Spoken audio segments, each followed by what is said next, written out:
Let me introduce Dave. Dave is a good friend of Hustle Badger. He's an experienced CPTO, was at Super for a number of years, running product and engineering. Before that, had a long career at Microsoft. More recently, he's been advising a bunch of different startups and building his own personal productivity system on Claude Code, which he's going to tell us about. Um, Dave, tell us about your system. Excellent. Well, welcome everyone. It's good to see everyone. Do I call myself a hustle badger, Ed? I've never asked you this before. If you Is want to, we would be okay. honored if you'd call yourself Okay, that. excellent. Well, it's great. It's great to see everyone and lots of familiar faces, lots of familiar names. It's been, I guess it shouldn't have come as a surprise, the kind of interest in this topic, given everything that's going on recently.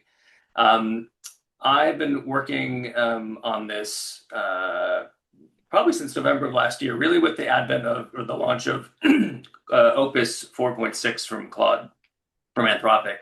That was really the shifting point for many of us when we realized that we're kind of taking a lot of this out of theory and into practice. That was when kind of a lot of the work that we wanted to do really became viable, that the kind of the step change that that model offered from Anthropic.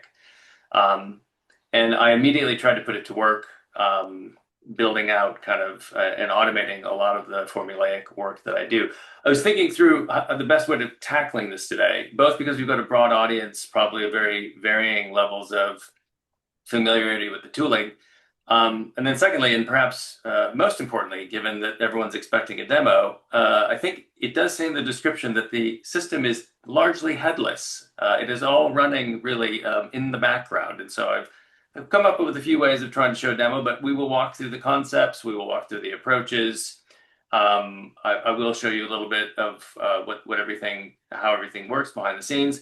Very happy to tackle more kind of in-depth technical questions in the Q&A or in the session afterward. Um, so my new mantra, not my new mantra, but my mantra for a long time is don't do work. Don't do actual work. And what I mean by work is toil, right? Work that does not require you uniquely, your brain, your judgment, your taste, doesn't require you to do the work. When I set out to do this, I wanted to automate 100% of the work that doesn't require specifically my brain, my experience, my taste, and my judgment. And I would say that I've gotten largely, probably 80 to 85% of the way there. I could take it further, but I think the returns are kind of diminishing at this point. But I always draw a distinction when I talk to groups of people or companies around using AI. I remind people, don't make the mistake of asking AI to do the thinking for you, but what you should do is ask AI or get AI to do all the actual work for you. Now, the nature of our work is changing, and you'll see that through the course of how we discuss this today, that I'm kind of applying a lot of the concepts that I'm going to talk about to my work, but I'm also using AI to automate AI doing my work for me, if you will. So the nature of our work is changing. This goes for product managers, but it goes for everyone else, really.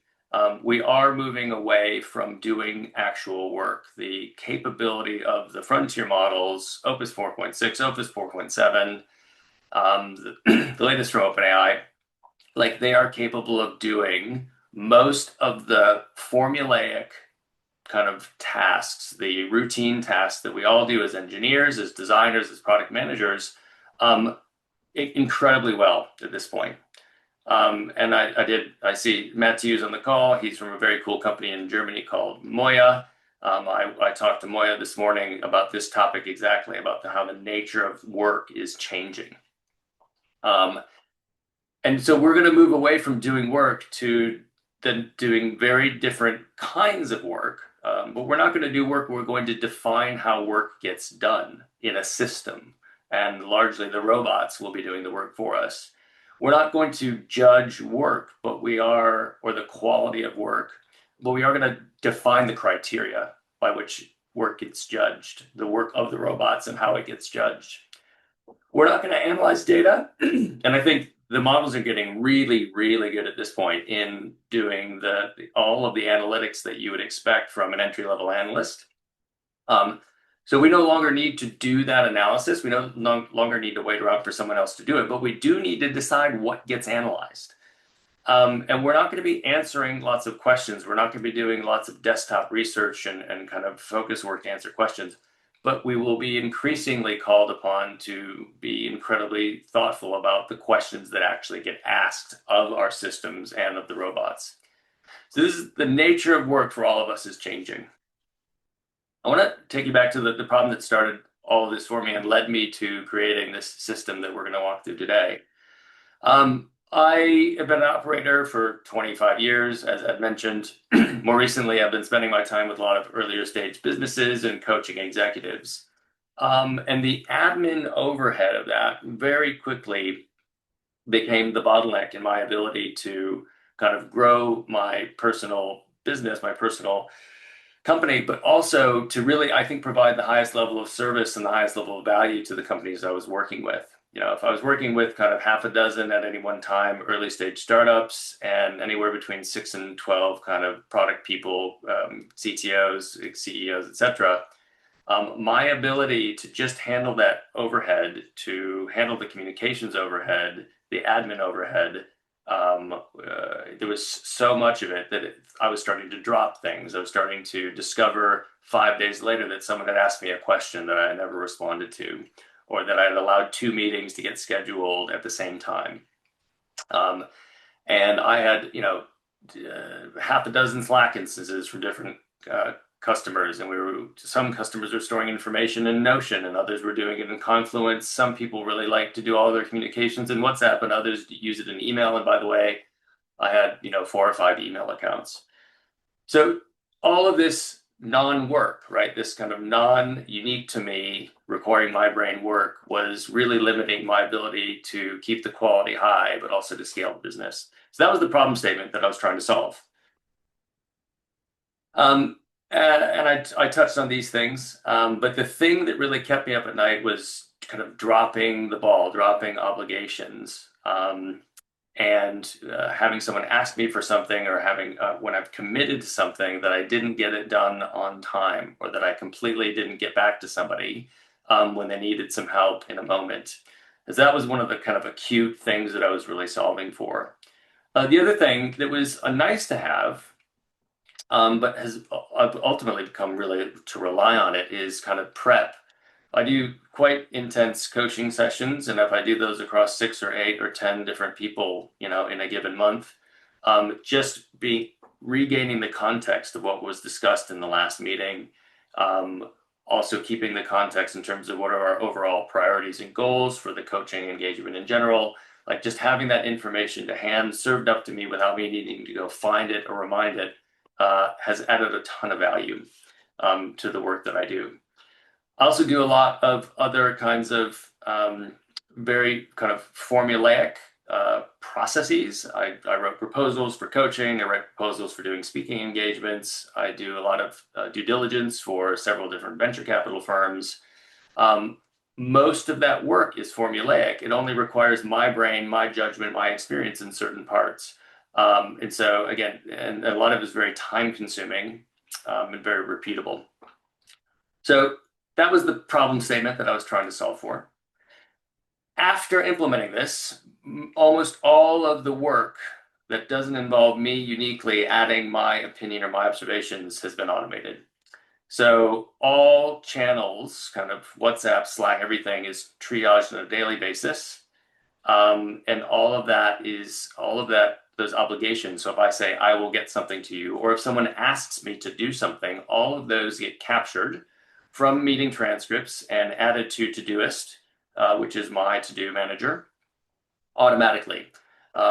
So I scan all of the transcripts. I don't scan. Claude scans the transcripts of a meeting. Once the meeting concludes, it actually scans it for any language that is me committing to doing something or someone asking me to do something.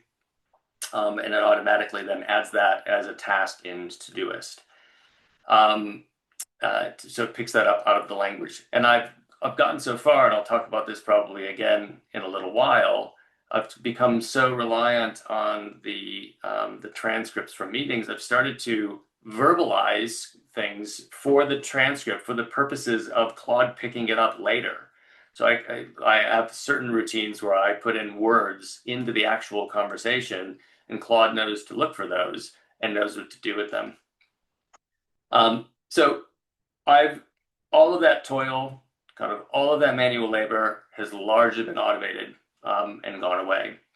And it really has allowed me, I think, to provide a better level of service to a lot of the companies that I work with, but also it's allowed me to take on more clients as well and do different and more interesting things. So, so far, so good. So let's talk about what I actually did. So I built out a framework, and this was, again, kind of dating back to November. This predates OpenClaw. It predates all of the kind of agentic frameworks and harnesses that we see today. I'm not selling this. I'm not advocating anyone use it. At this point, there are many other tools out there that are more sophisticated, but when I started doing this, none of those tools existed. And I think more important than choosing any one tool is understanding a lot of the kind of concepts and tips and tricks behind it that hopefully will save you all a bunch of time.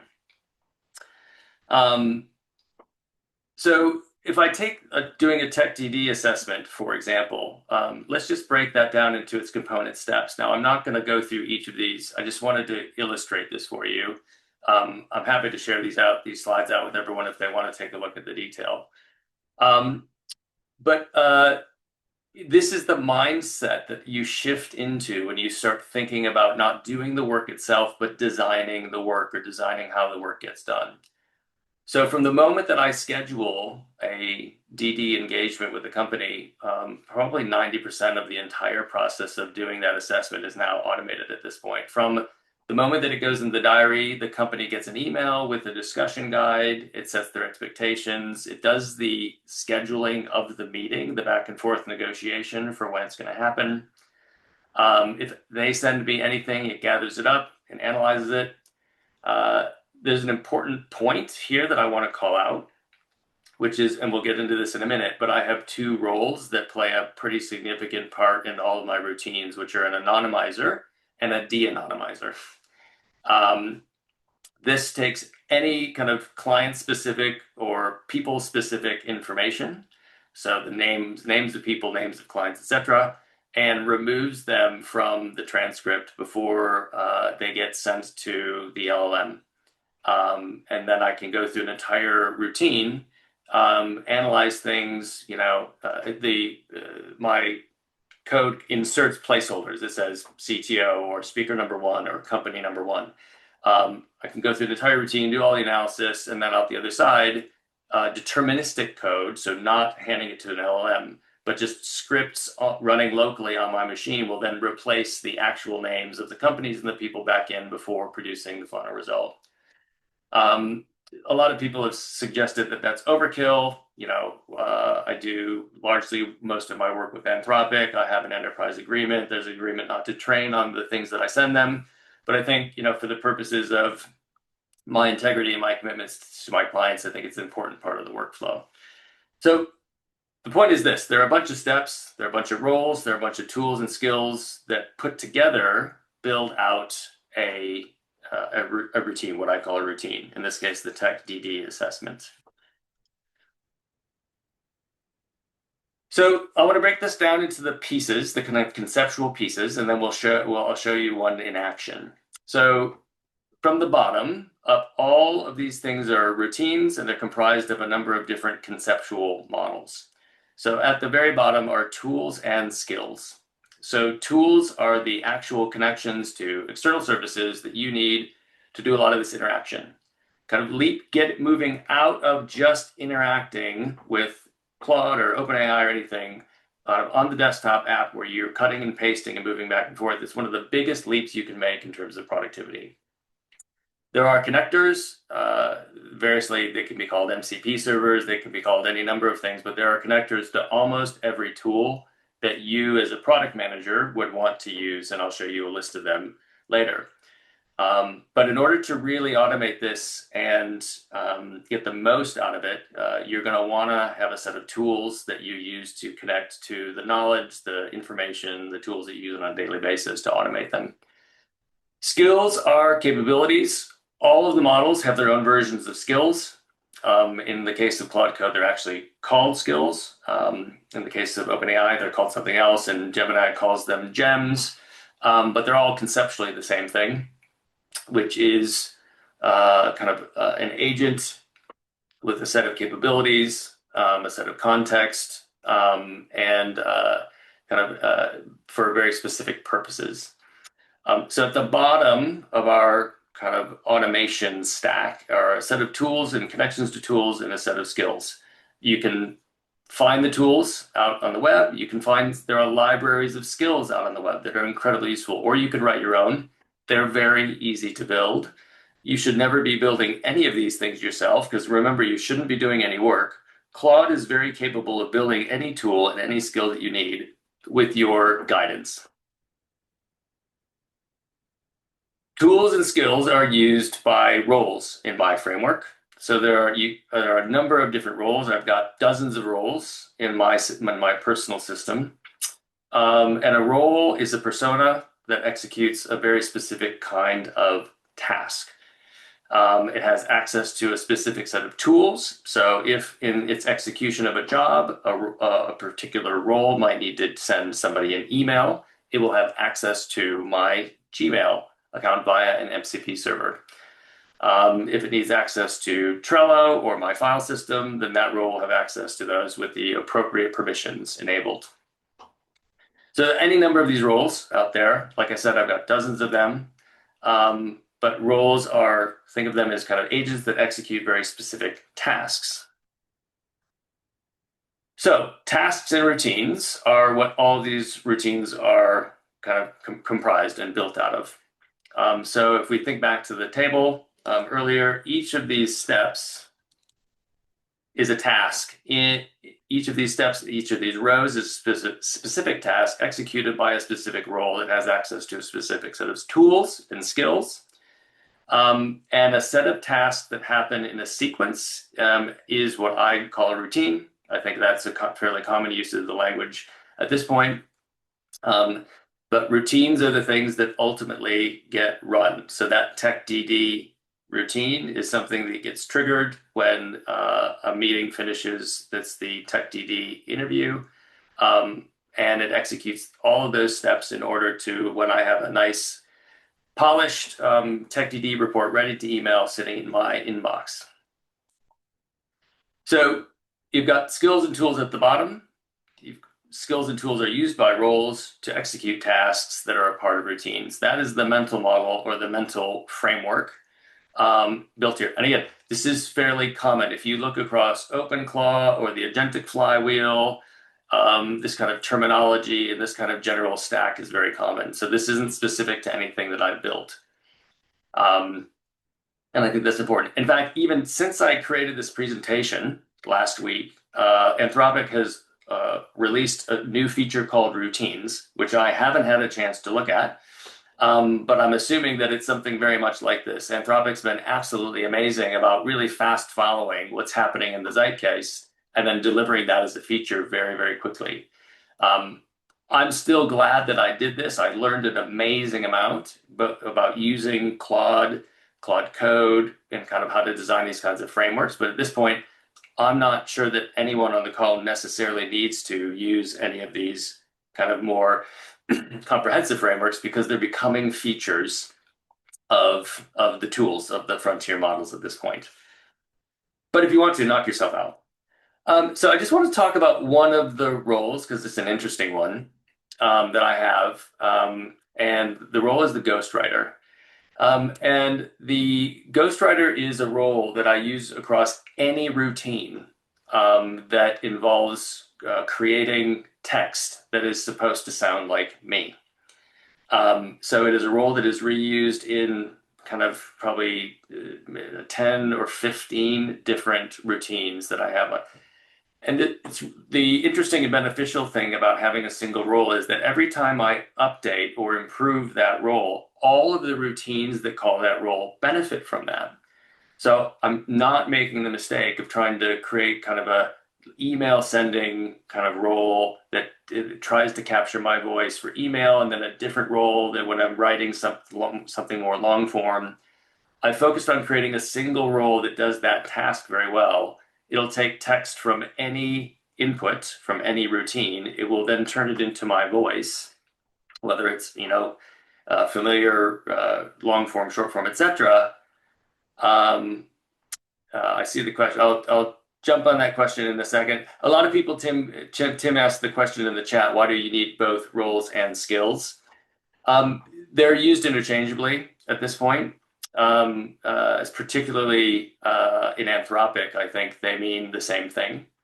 When I built this, there wasn't a nomenclature out there really around it that was consistent. Dave, another question that was relevant, I think here was Lavina was asking, why do you need so many different roles? You said here you got like one role writer that does, 4 or 5 different things, but why do you need like 10 or 15 different roles?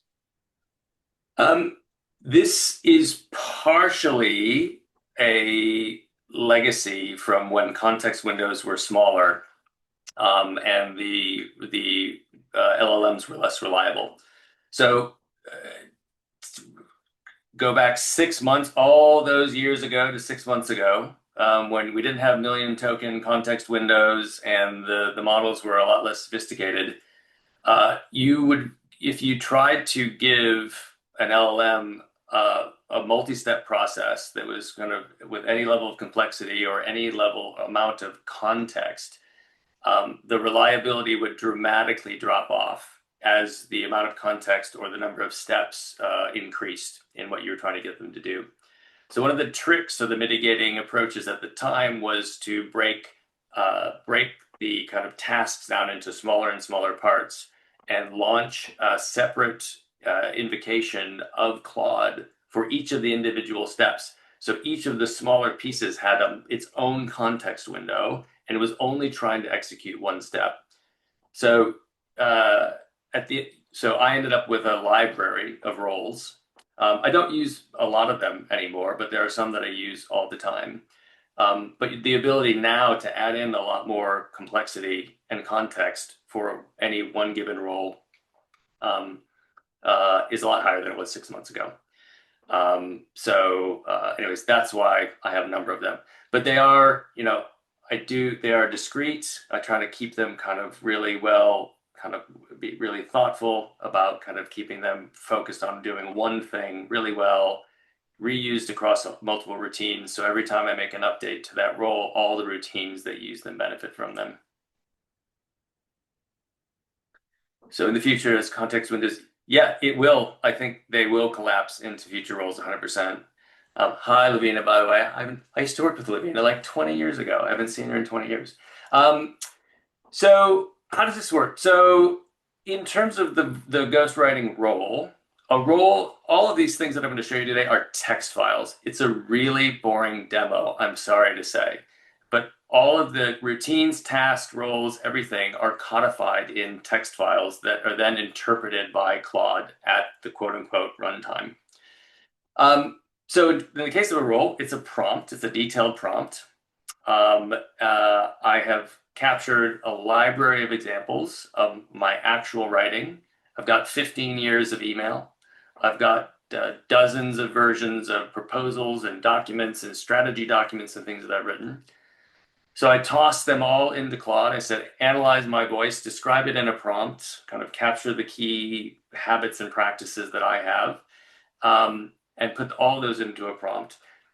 Everyone probably knows this, but if you don't, like, you're much more likely to get the output you're looking for if you can provide examples of the kind of thing that you want. And you can be very explicit with the prompt, very, very explicit with the prompt on what you're looking for. So I was fortunate to have a decade and a half of examples to share. And then this specifically, my ghostwriting role will take a register or a tone selector. So I will indicate, is this more of a formal communication, client-friendly communication, or a casual chat with a friend? It'll take any kind of text in and it'll output it in my voice.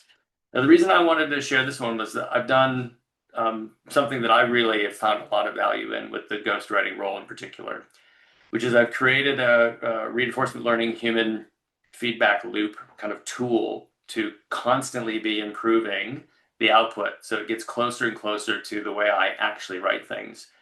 And the interesting thing is when I started using this tool and designing it, this was all theoretical. It's very academic. I had no idea if it was going to work. I actually don't end up using this tool much anymore because it's gotten so close through the use of the tool to the way that I write that it's really served its purpose. It's been interesting. So you won't, this is unexciting, but you won't be able to see much. But I created, I had to anonymize it because these are actual live kind of emails and WhatsApps and iMessage and everything else. But I created a tool using Claude. Again, didn't write a single line of code, just described what I wanted. It looks across all my communications channels where if there's a response required from me. It pulls them into the tool and it writes a proposed response on my behalf. I can scroll through these. I can sort by channel, anything I want, look at the emails. But these are all drafts of responses coming from me um, uh, uh, that is proposing in my voice to respond to the people that I'm interacting with. Now, the interesting part of the tool here is that it shows its proposed text in my voice on the left.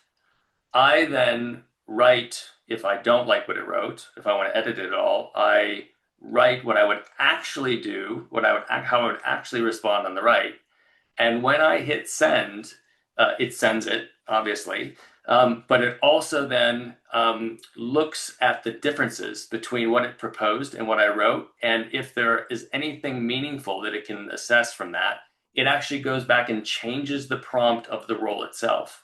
So every time it sees these minor adjustments in my language, my tone, my usage of certain words, it will go back and refine the prompt. So what's happened over time is that it's very quickly gotten incredibly accurate. And this is example, again, if you're not familiar with it, RLHF, kind of reinforcement learning, human feedback, conceptually, it's incredibly powerful for creating kind of optimizing systems or even self-optimizing systems. So I wanted to share that because I thought it might inspire some of you if you might see some applications for it. I've gotten a ton of use out of it.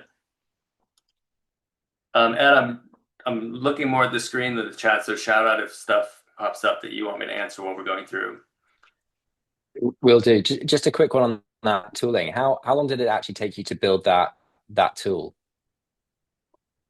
So I want to make a really, I want to appeal to the audience here. The punchline for this at the end, uh, everything you're seeing today, right? All these tools, all the framework, everything. I have not written a single line of code. And for everything that's here, I've probably looked at 2% of the code. I've never had eyes on 98% of the code that is creating this value for me.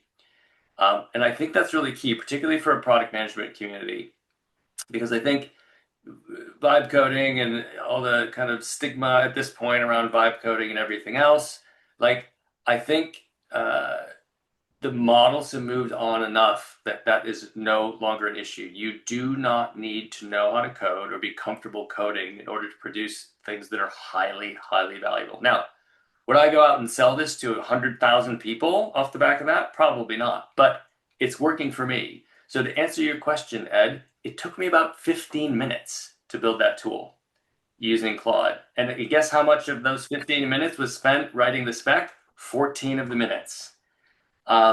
So I needed to understand conceptually what I wanted, right? Which is I wanted to learn from the differences between what I want and what it produces, right? I needed to understand conceptually that, there's a very well understood subdomain in machine learning called reinforcement learning with human feedback. It's a scoring mechanism that's very common, used by all the frontier models. So I needed to know what those things were, but I didn't need to know how to create the algorithm and build and write the code and everything else. I'm not kidding you. One of the biggest value I've gotten out of this is this tool, and it took me 15 minutes to produce. I'll touch on some of these connector questions in a second. So this is the palette. And again, I have many, many more of this, but I just want you to see that once you start to build out these routines, the roles, the skills, and the tools, and you put in the work to do this, and most of it's off the shelf at this point, you can then start to comprise all of these things to deal with any routine that you want to throw at them. So that's incredibly important. So the connectors that I'm referring to, Rowan, these are all kind of MCP servers or MCP connectors that I'm using in the terminal version of Claude Code on my machine. So a lot of these aren't offered, or at least not offered in an easy way via the desktop interface with Claude Cowork, or even Claude Code for that matter. So a lot of what I've done here, you will need to use the terminal version of Claude Code. It's very easy to set up on any machine that you have. And then it's the same underlying model, right? That you would use in Cowork or in just regular chat with Claude. But it has the ability to kind of build, install, and access all of these tools. But this becomes your library of things that can do work for you. So let's talk about a second routine and get into a bit more detail. So again, I didn't write a single line of code. I just described these processes to Claude, and Claude built the actual system that runs them. So squint and take a look at this for a second. You don't need to understand it, but this is what a routine is. In most frameworks, they're going to be captured in JSON or YAML. Those are just fancy ways of describing boring text files. But this is how Claude defines a routine, right? And if you squint and see, I don't know how clearly you can see it, but it's just a structured text file that defines a series of steps. Those steps each are comprised of a set of tasks. Those tasks are executed by a set of roles. And there's a couple of other parameters in there. So this is all it is. It's very unexciting. Now, I want to re-emphasize, I didn't write this text, right? Claude wrote the text. I told Claude what I wanted the routine to do, but I did not spend my time in a text editor writing down YAML. Claude captured this for me. Now, I've taken this a step further, which is I now have a routine, a predefined routine that creates routines. And I have a role that creates roles. So I've taken this up a level to where it makes it very easy for me now to create roles and routines because I have roles and routines for those express purposes.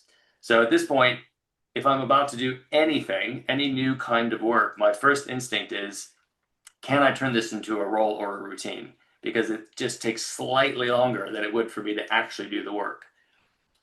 So a routine is just a text file, and a role, again, is just a text file. This whole system is largely just a bunch of text files sitting on my machine, waiting for Claude to do something with them. I just have a library of these text files. And I'm happy to, I know it seems with some of you squinting, happy to send this out. I have this kind of packaged up in a way that I can just send out to Ed, and you can share it however you want, or I suppose I should probably put it on GitHub, I guess. So that you can dig into it and see it working for yourself. But the point is, you don't have to.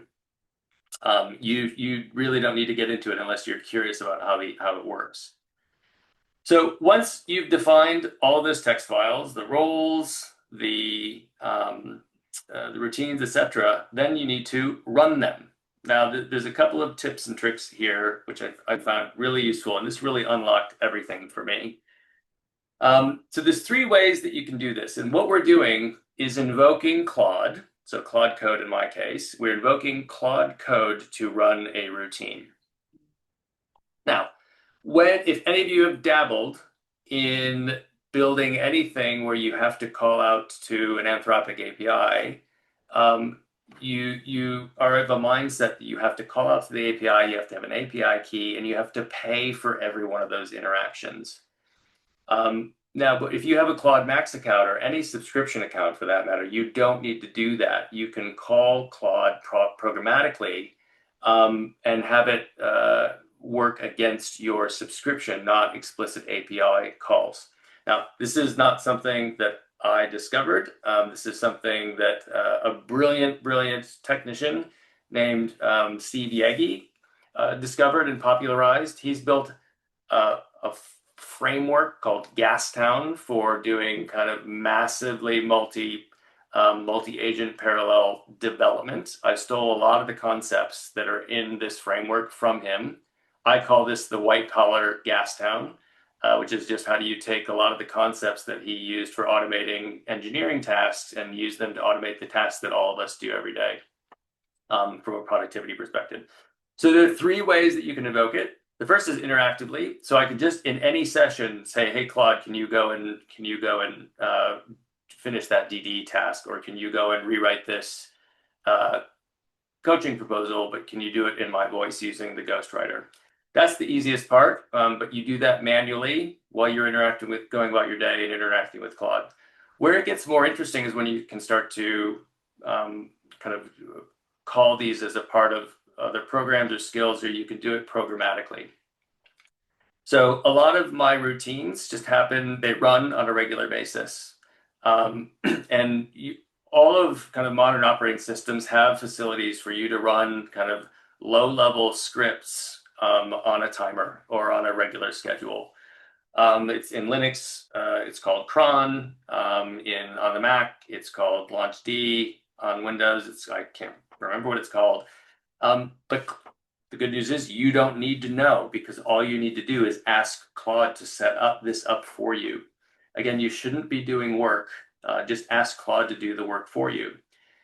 So you can ask Claude to invoke a call to Claude on a regular basis. So I have a timer that runs every 5 minutes that looks for any emails that land in my inbox where someone's looking to schedule a meeting. And then I have a meeting scheduling role that has all the skills, it has the tools, it has access to my calendar, it has everything that it needs in order to do that. And it will interact with someone, with it being 100% hands-off for me. It will interact, share open times, and actually book in meetings without me being involved at all. And that is a kind of one of those routines being orchestrated by Claude.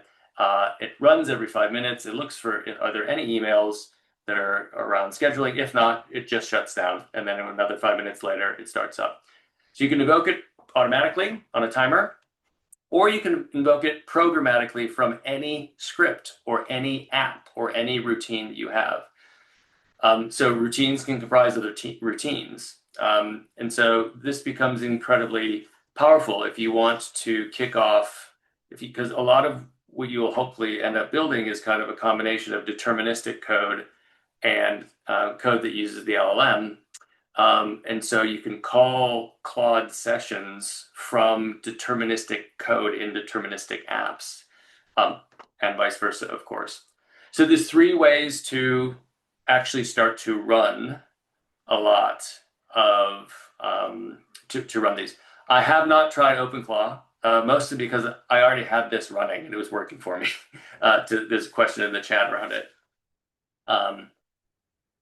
So anyways, my point that you should walk away with is not to try and understand specifically this text. We can send it out later. Claude can explain it to you. But my point is this: you can use your subscription accounts to call Claude programmatically without having to think about API keys and API costs and everything else. It's a massive, massive change. I heard a really popular podcaster on the topic of AI. He was talking about how his latest newsletter cost him 1,500 pounds in tokens to produce. I sent him a quick note with these text snippets. I said, did you know that you could use your Claude Max account for that, which is 200 quid a month? And he could not have been more thrilled, because now writing his newsletters to him is capped at 200 quid a month, effectively free for him because he's not calling out to the API anymore. So one caveat, up until recently, Claude would try to obfuscate the fact that he can do this. If you asked Claude to do this, he might say, I don't know what you're talking about. Or you might get him, I say him, who knows, right? You might get it to do it once, but then the next time he'll say, what's the API key? So just insist, just remind Claude that you can actually do this. And one of my biggest hopes is that Anthropic doesn't cut this functionality off, because it's incredibly powerful for getting the value of LLMs and kind of AI into our daily work. But anyways, those are the 3 ways that you can invoke any routine that you can design, that uses any role that you can design, that uses any skill that you can design, that can access any tool that you want to use, right? So that's how you invoke them. Now, there's one key role that is crucial to the system, and that is the role of the conductor. The conductor is what you invoke. So the conductor is a role that knows how to read routines and execute them. So when we're doing this invocation here, you'll note that the agent that it's calling is an agent called the conductor. So this is how you pre-feed the prompt into a cold, naked, headless Claude session. It's called the conductor, and the conductor knows how to read those routine files, read the task files, assess, and give permission to the different roles for the tools that they need access to. It knows how to then execute that routine. It can spawn multiple agents if the task and the routine can happen in parallel. It keeps track of the dependencies of the sequencing if they need to happen in sequence. And it is not Microsoft Conductor. It's just I happen to call this role the conductor. Again, this predates kind of all of the frontier models introducing a lot of this functionality. I'm just responding to a question in the chat. In Gastown, in Steve Yeagy's kind of Gastown framework, he calls this role the mayor of the town. It's the role that knows how to execute these things. So this is a key role that runs the other routines and roles. And while I find it particularly interesting, you don't need to know or understand any of this in order to benefit from this. So let's talk about, to kind of finish this up and move on, let's talk about how one of these works. So if I produce a coaching proposal. So this is a routine, and it starts with a call.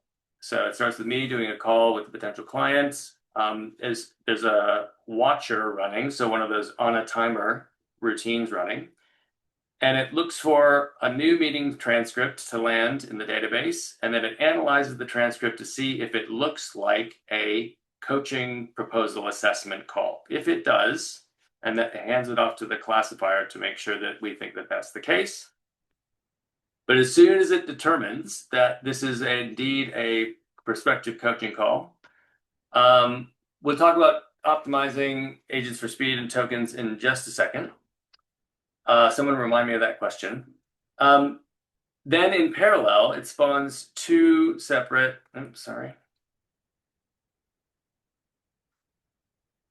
In parallel, it spawns 2 separate steps, the analyst and the researcher. These are roles with skills and tools. The analyst is a role that I use to extract the kind of themes and patterns and categories of behavior that the prospective coaching client is looking to address from the transcript. And the researcher is gathering information about the company and the domain and the sector that they're in. That gets handed off to another role called the proposal writer, which writes the kind of bare, naked, vanilla version of the proposal.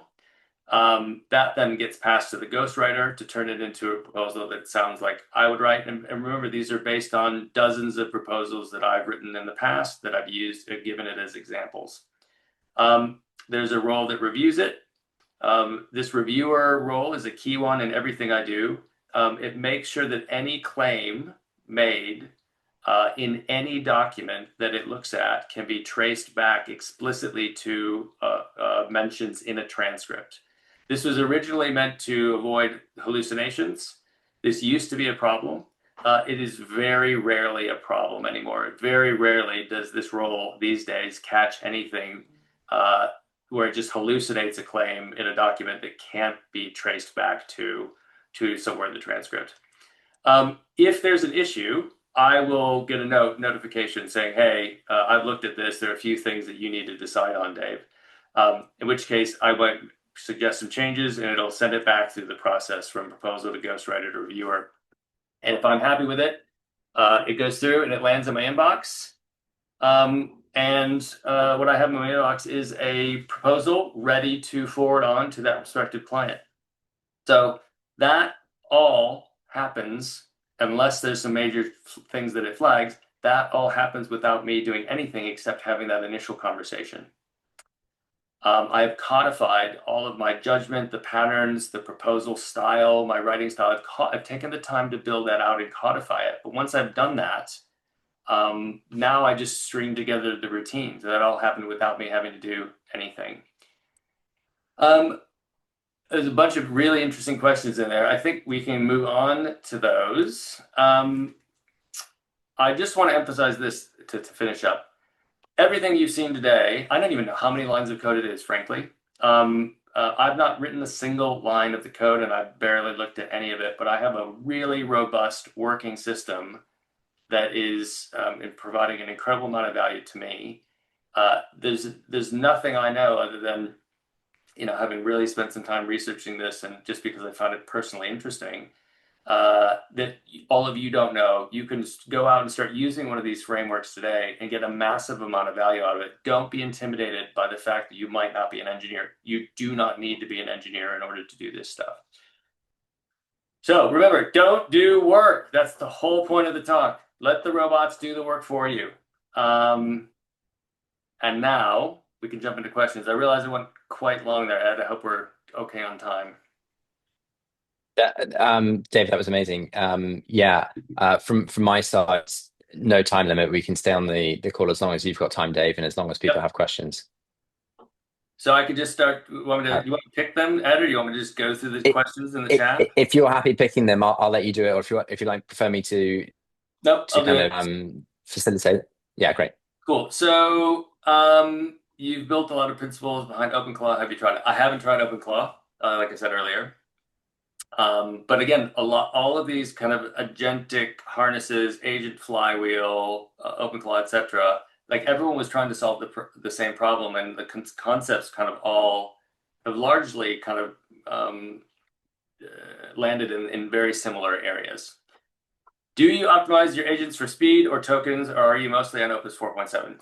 So the cool thing about that headless invocation that I talked about is that you can pick the model that you want to use. So for tasks that don't benefit from the reasoning models or the more advanced and therefore more expensive models, just invoke Haiku in the case of Anthropic, or Flash in the case of Gemini.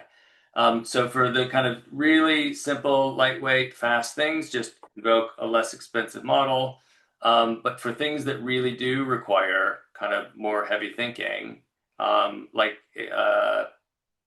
extracting some of those themes from some of those calls and kind of summarizing them against a set of criteria that I've established, then go ahead and use those. I have a Claude Max account. It's the best money that I've ever spent on software in my entire career. I very rarely run into any limitations on it. I run all this stuff within the context of that one single subscription. So I leave it on the kind of medium or high thinking effort level. Those are gradations that you can have access to in Claude Code, by the way, that you don't necessarily have access to in Claude Cowork. I leave it on the kind of medium to high level thinking for the latest version most of the time, because I haven't run into any limitations in doing that. Do I save the transcripts as Word, PDF, convert them to Markdown for Claude? So everything in my system is in Markdown. It's all saved in Obsidian, which is a really cool Markdown note-taking tool. But at the end of the day, Markdown is just text files. Text files are cool again in the advent of AI and LLMs. It takes a lot more tokens and a lot more compute for the LLMs to read, write, and edit any of the proprietary document formats like PDF or Word. So I try to keep it super lightweight, keep the single version of the truth, which is a markdown file. And then LLMs are really, really good at very quickly interacting with markdown files. Do I have evals at the end of the process? No. I do. A role or a routine can have a set of acceptance criteria, and it can also have a set of quality measures. They are qualitative that I put in. Evals, I think, in the context that you're referring to them, are more about kind of really fine-tuning prompts that are going to be used by tens of thousands of people or tens of thousands of times. So I kind of conceptually have an eval, but not evals in the way that you might be talking about them. And the entire interface is what?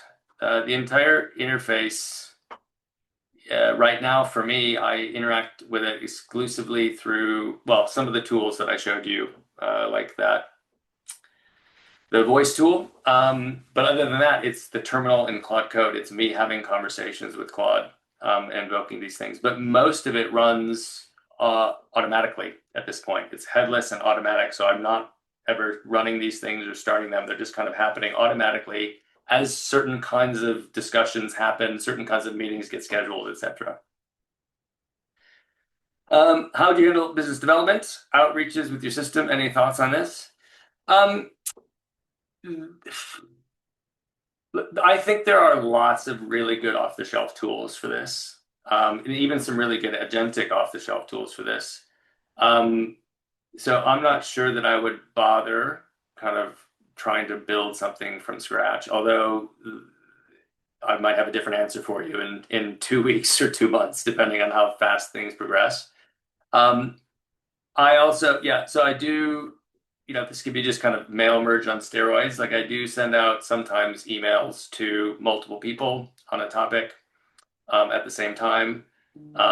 Anything that's formulaic, anything that's routine, anything that's at all predictable, I think is a candidate for automating using this approach. What were the stumbling blocks you came across? Lots of them. Tons of the learning curve, the trial and error. I talked about the fact that when I was doing this early on, context windows were way smaller, and the models were much more likely to take liberties with your instructions. And so I had to come up with a lot of trial and error for it, kind of constraining that and keeping those things from happening. And that's why this framework is inherently kind of tries to keep things very small and contained and running separately from each other, because that was to accommodate the kind of the state that the LLMs were in at the time that I was really spending most of the time building this. And then I also learned a bunch of really good lessons along the way. Like all of these roles, if anything goes wrong, I get an alert. Anything even questionably goes wrong, it doesn't think it's running correctly, something didn't finish, I get an alert. Because I would go for days at a time where I thought this was running, but for some reason it wasn't. It was hanging and stuff wasn't going out, and I assumed that it was working. And of course, that is kind of counter to the entire reason why I built it. So lots of trial and error along the way. I learned a lot from it.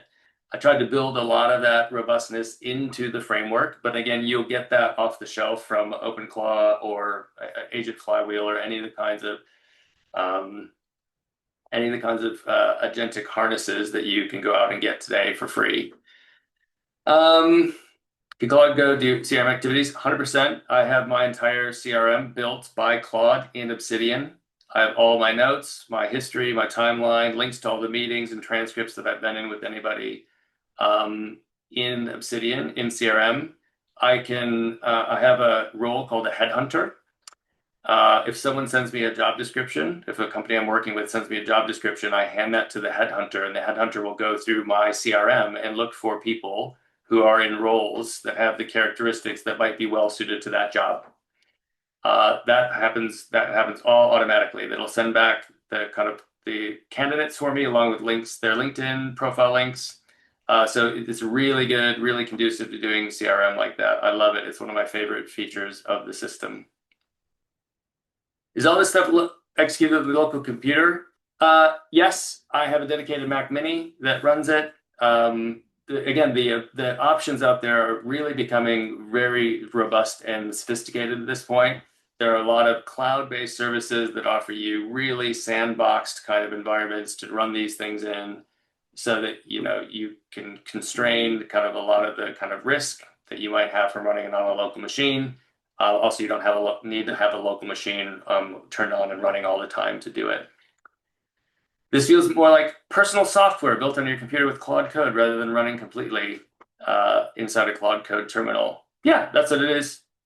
It's software. It's using software built by Claude to solve very specific problems and idiosyncrasies and kind of ways of working that I have. I think that's one of the amazing things about this technology, right? Is that I don't need to go out and find a service that meets my specific criteria, or compromise on the service that doesn't meet all of them, and I don't need to pay that service 20 or 50 or 100 pounds every month in order to do it. I could just build what I want and run it on my local machine. Do you have an active ingestion channel to your agents? I know OpenClaw uses Telegram and things like that, or WhatsApp. I just use Claude. I also have an email account for Claude. And when Claude checks that email kind of every couple of minutes, so I can say, hey, will you introduce Ed to Sally? And I'll just email that from anywhere from my phone.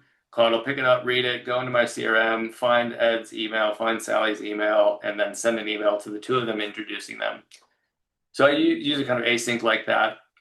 I just haven't, frankly, gotten around to building. I could do it in 5 minutes. The kind of a WhatsApp integration for this, or a Telegram integration. But like I said, most of this stuff is just running ambiently in the background. I'm not actually invoking a lot of it a lot of the time.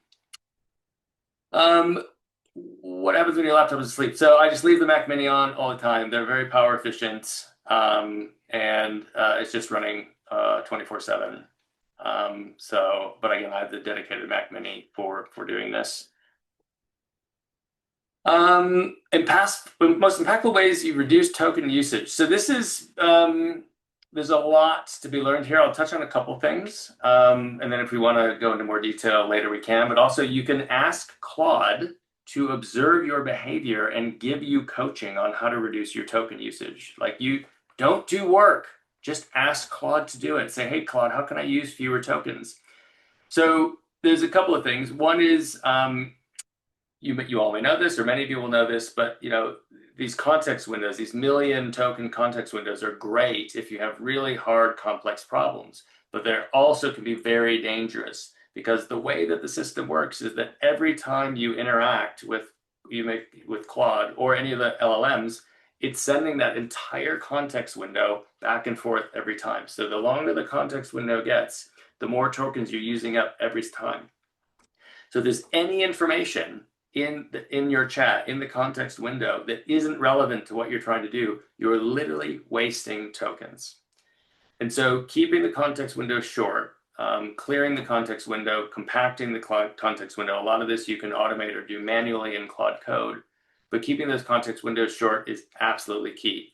For those of you who are using like the Playwright plugin, which is the computer use kind of web navigation plugin for Claude, it's amazing because it can do anything you can do on the web. It can do it for you, and I use it quite a bit. But it's very, very token hungry. It just does screenshots of every single move that it makes, and it takes. So imagine like hundreds or thousands of screenshots in your context window being sent back and forth every single time. So it's really valuable, it's really handy, but as soon as you're done, you need to start a new session or clear the session that you're in.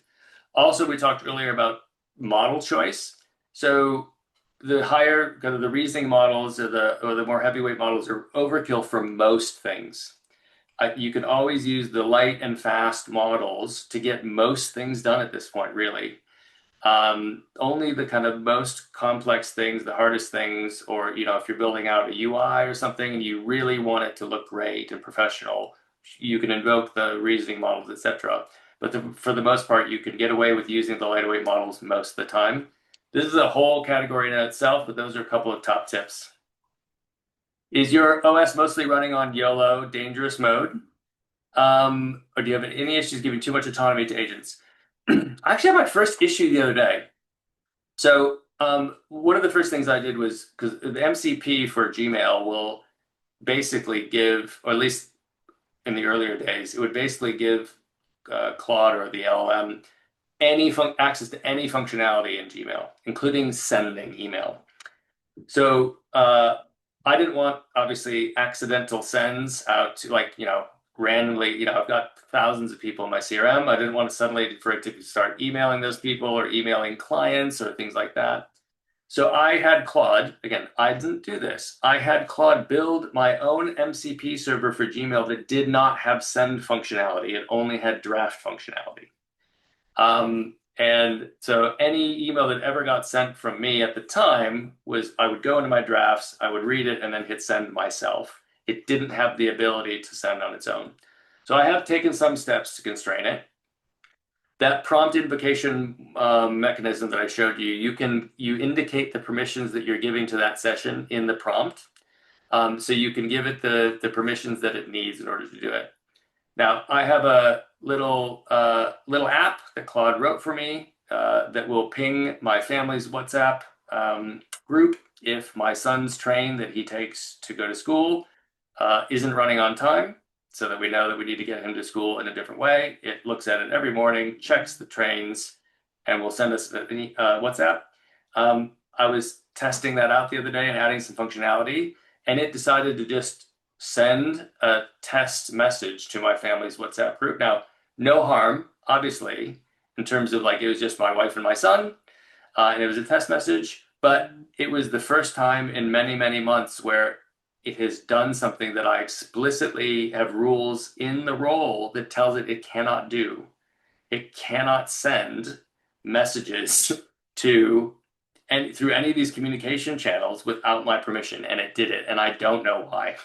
So I'm very happy that it was kind of a lower risk scenario. How often does your oh, Michael Burke, like someone else I used to work with 20 years ago as well. Gosh, it's like a reunion.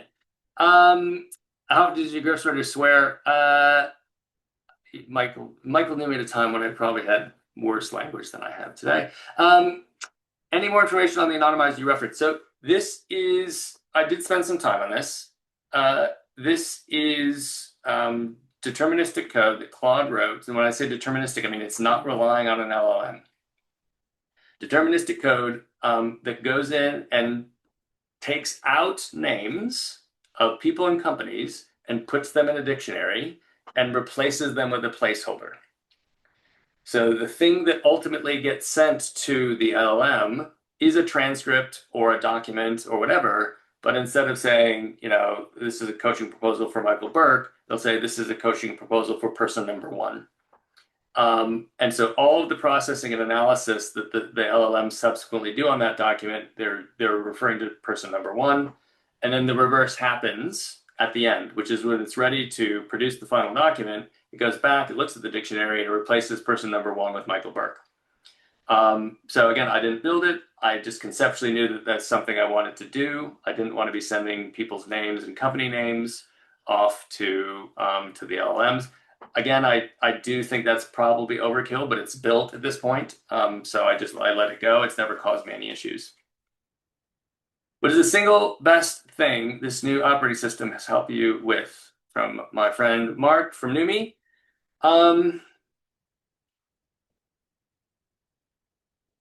What's the single best thing? I just barely, you know what it is? It's the whole impetus for the thing, but I didn't want to miss any obligations. I didn't want to make a commitment to somebody that I didn't deliver on. I didn't want to miss kind of a question in my inbox. And I have complete confidence now that that doesn't happen. I've got a really clean routine in order to do it. It doesn't cause me stress. I don't carry around any cognitive load trying to remember things that I committed to doing. It's all just in the system, and I have confidence in the system. So that's probably what it is. I will just keep, you're all welcome to stick around, just keep going until we run out of questions, but equally, if you want to go off and have dinner or whatnot, but I'll just keep going. On the point of LLMs evolving, how do you feel on the risk of investing time to build stuff? Ah, this is such a good question. This is such an interesting question. Like I said, I built this 6 months ago. It is now completely redundant to what's being offered from most of the frontier models, I think, at this point. The pace at which these things are evolving is insane. So, like a quick example of this is, well, I suppose it's routines that Anthropic launched last week. But in January, I really wanted a way of accessing my Claude code sessions from my phone. So I hacked Claude, hacked together a solution for me so that I could keep interacting with my terminal sessions while I was on my phone out and about. Yes, I am a nerd. Now, 2 weeks after I built that, or Claude built it, then the community launched this open framework for doing it called Happy. And it was a really beautiful and elegant solution for accessing Claude Code terminal sessions from your phone. 2 weeks after they launched, Anthropic made a feature called /remote. So the kind of shelf life of that work and that feature was 1 month to solve a problem that I had. And those shelf lives are only becoming more compressed. So there's the nature of this now is really strange because I do lots of AI training with companies, right? And I had for the first time, I had an experience where I built the content for a training and I went to go deliver that content 5 days later, and I needed to change the content of the training. So I think we're in a new world where like you don't learn something deeply with the intent that you're going to have to do it that way all the time. You need to be kind of constantly, I don't know a better way of putting this, kind of in the flow and understanding what works right now. And you also need to get in the habit of continuing to test your assumptions because you can develop a mental model of what these things are capable of. And 2 weeks later, that mental model is completely out of date. And things that you continue to do manually, they're very capable of doing on their own at that point. So it's such a fascinating question. I think about it all the time. Kind of how much time should you invest in doing this stuff when it's all going to become a feature? Da, da, da, da, da. If you're starting out, where would you start? I would just start, I would build a role, or I would just build a skill. If you're using Claude, just build a skill. By the way, ask Claude to build a skill. You don't build the skill. And then just use the skill and try it and refine it and optimize it and change it. You run the skill. If it doesn't give you what you want, tell Claude, say, hey, change the skill so that next time it does X. Start with skills. If you have a library of skills, you're going to get 80% of the value of this. I'd start. Ed's giving a good answer to that question as well. Why would you experience the context window rot? I would assume that every new interaction background task has a fresh context window. So if you are in a single session and Claude Cowork handles is different than Claude Code does, it will go until it fills the context window, and then it will compact or clear itself. But you will, if you keep interacting with it, you kind of do your taxes, then you do a proposal, then you build a game, and then you move on. Like it'll keep all that in the context window until you run out of space. Um, so, so just know that. Yeah, you should. You should get in the habit of spawning new sessions, but it's very easy to not do that, or at least it used to be the case that it was very easy to not do that. How do you create visual output presentations? The Claude is, so I built this, I have a slide building role, as you might expect, which has the kind of visual ID and approach that I take to using slides. I also have a slide outline role. So I talk to Claude, I say, who's the audience, what do I want to do? It does an outline and a description of slides in YAML, not because I care about YAML, but because that's what my slide building role expects. Then I hand it over to the slide building role and it turns it into a presentation. I used it to build this presentation. Don't build presentations in PowerPoint or Google Docs. Ask Claude to build them in HTML. It's absolutely astounding what you can build in terms of presentations using HTML. This whole thing, so if I go just I'm not sharing anymore. I'm just going to quickly go back. Oh, I am sharing. You can still see my screen, Ed? Okay, cool. So Yeah. this whole thing, this whole animation, like I don't know if you can appreciate it if it's big enough for you to see, but like this was 90 seconds of me writing a prompt. And I said, go find the coaching proposal routine. I want a really nice and elegant way of walking through that step by step and pointing out what's involved in each. I wrote it, and then it built. This is all in HTML. It built all this animated. This was a one-shot animation. I did not refine this at all. This is the first thing that it came up with. All the animations, the lines, the highlighting, um, adding the little two tiles on there as we go through the second time. It did all that. So it's amazing. Claude and HTML, it's amazing.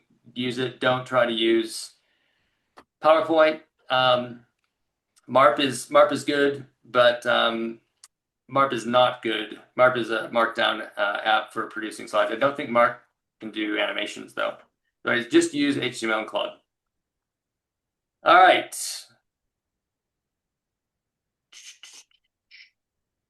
Do you ask Claude to use good coding techniques, unit tests to ensure you don't hit a complexity wall?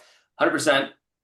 This has come along incredibly far. So most of what I do is written in Python. There's a language support module. I can't remember, they're called LSPs, but I don't know what that stands for, in Claude.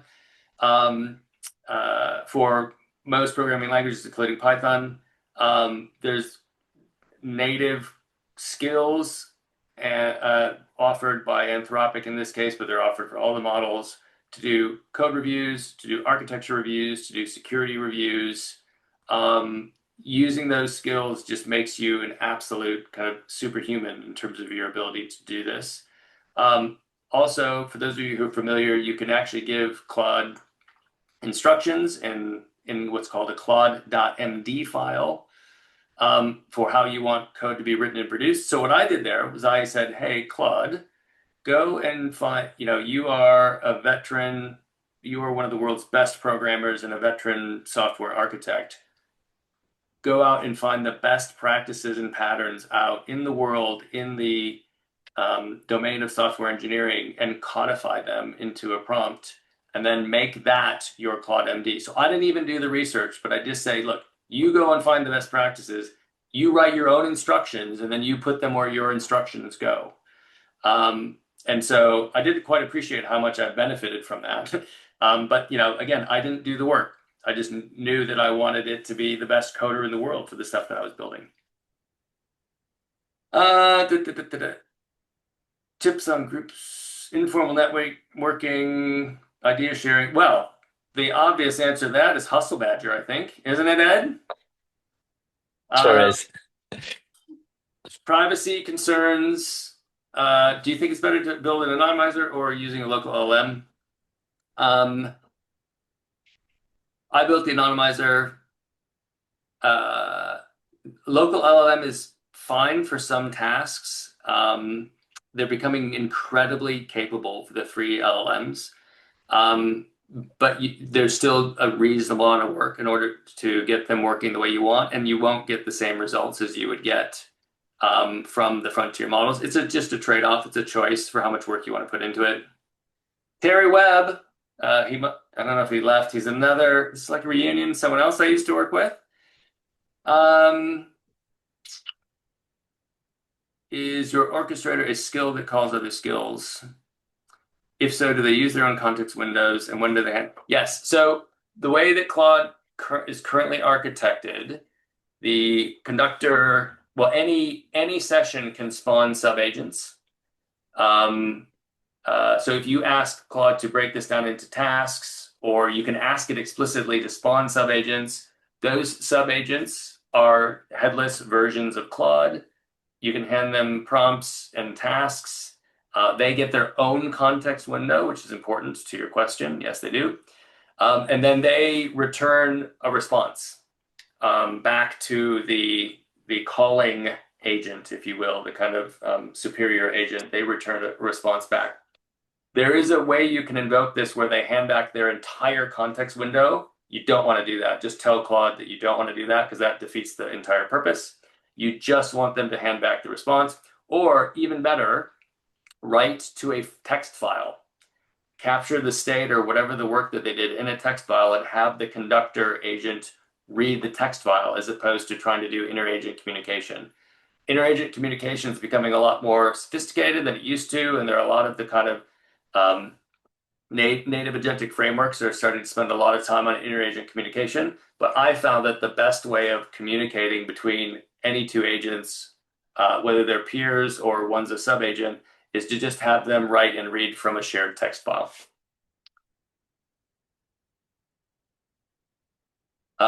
Claude Designer, I just started messing around with it today. Haven't tried it. Would love to hear people's impressions of it. Do I use Cowork at all? I do. I use Cowork to do a lot of my back and forth brainstorming. So I will use Cowork to get an outline of a presentation or a slide deck or a document written. I'll go back and forth and say, what about this? And challenge this. I will then give it the instructions on how to produce the markdown format that my slide outliner role is looking for, and then take the process from there. So I like Cowork a lot. It's just easier, I think, for interacting with documents. It's got the artifact kind of viewer in the right-hand pane. It's underlying. It's the same exact thing as Claude and Claude Code, by the way. It does suck a lot of tokens. It doesn't need to lack context. In Claude Cowork, you can point to folders and specific documents that you want it to have access to and for context. So if you're not using that, you should be. It's one of the main reasons to use Cowork over just using the vanilla chat. So go into Cowork, open up a folder, drop any kind of documents that you want it to have access to for context into that folder, and ask it to read them. And say, hey, just take a look at these and let me know when you're done because I want to work on them with you. Key issue is lack of memory. Yeah, so you can't. I don't know. I don't know if you can get explicit access to the memory memory.md file from Cowork. I use Cowork for very specific. I use Cowork for ideating and iteratively brainstorming on content. And then once I want to productize it, I hand it off to one of the routines. That was the last question in the chat. Like I said, I'm happy to keep going until everyone's done or left the call. But that was the last question. If I didn't have a spare Mac, where would I use Claude Code? Mac Mini, where do you use Claude Code in a cloud environment? I wouldn't use AWS or Google Cloud. There are a lot of very specific so I don't even know what their name, but there are a lot of specific services, SaaS services now that allow you to spin up this work in the cloud, not running on your machine. Ask Claude to research it and find the best solution for you. You don't need a mini. No, you don't. You absolutely don't. Dave, this was phenomenal. Thank you so much. Sorry, I don't know if I cut someone off there, just asking a question. Do I answer? Dave, it's Tom Wright. I haven't spoken to you for a year since TravelX. Lots of those questions are mine. There was one question I had about the mobile, and you've got so much in your second brain in your mini. Are you lost if you don't have it? Like, how can you connect using your mobile to be able to access this stuff? So my specific solution is that all of the information is in Obsidian, and Obsidian has a really elegant app for iOS, and you can either use I'm blanking on the iCloud to sync the file, or Obsidian offers for £2 a month or something. They offer it to sync the files for you, so I can get access to anything in that second brain from my phone fairly easily. I can also just email Claude from my phone and ask it a question, and it'll send me an email back with the response. Oh, that's clever. Do I anthropomorphize my agents? Right. I really do. I try to be polite. I don't want to offend them. I try not to be too critical. I don't want to anger them, especially given recent reports of what's going on with Mythos. I don't want to anger the LLMs. So I very habitually do. I'm very polite. I say please and thank you. I know that I'm killing trees by doing that, but I just can't help myself. So all right, Amazing. what do you think? Dave, I think you've got to the end of the questions amazingly. You've been incredibly generous with your time. Thank you so much for that. I think this was both our like best attended webinar, most engagement in the questions, longest runtime. You've broken all our records here. So hugely appreciate you kind of talking us through all of this. Um, I will, yeah, as a quick reminder, I'll be uploading kind of the recording as soon as possible onto our YouTube and sending everyone like a quick follow up to it. And if you don't mind sharing the slides, I'll include those in the email I send out to people as well. Yep, I will do. I've said it a lot, but I'll just say it again. Like, you don't need to know how to code. Ask Claude to do all of these things for you, or your tool to do these things for you. Don't do any work. Ask Claude to do all the work for you. You can get massive amount of value out of this without needing to be an engineer, knowing how to code, or understanding the underlying mechanics of any of this. It's an absolute pleasure. Obviously, it's a topic that I love and a community that I love. And of course, Ed, when you call and say it's time to show up for a talk, then you can't really turn you down. So, You're very kind, Dave. Really appreciate it. Well, I'll let you get on with your evening. Thank you so much, everyone, for coming along, and hopefully we'll see you soon. excellent.